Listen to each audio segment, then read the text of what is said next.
Operating costing done by Sabarya and Sasmita. Hello everyone.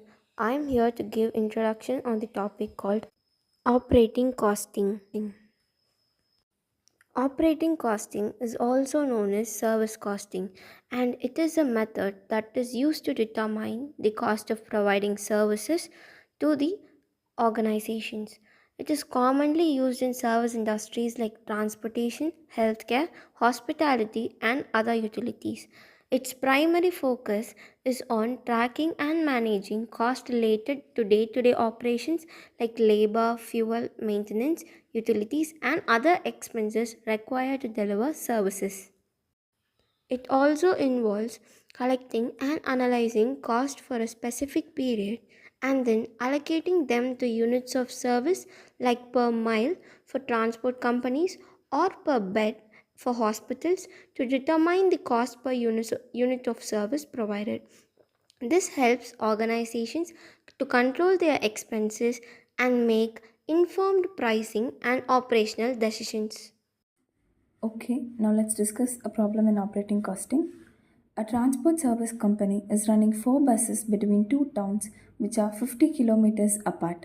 Seating capacity of each bus is 40 passengers.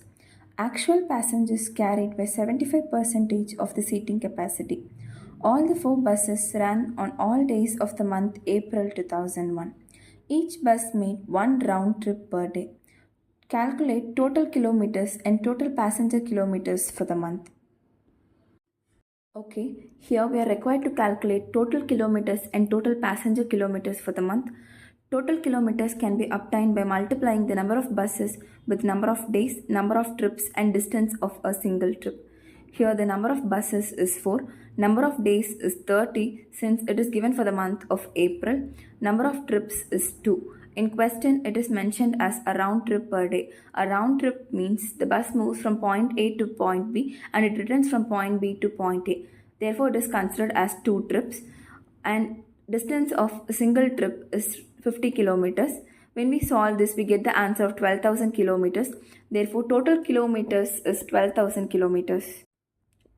Total passenger kilometers can be calculated in the following way. The extra information to be added in this is the seating capacity.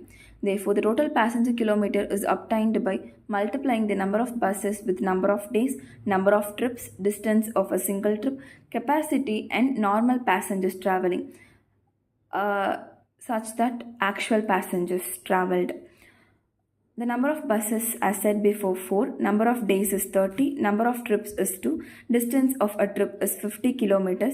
The capacity of the bus is 40 passengers, but the actual passengers traveled is 75%. Therefore, when we solve this, we get the answer of 3,60,000 passenger kilometers. Thank you.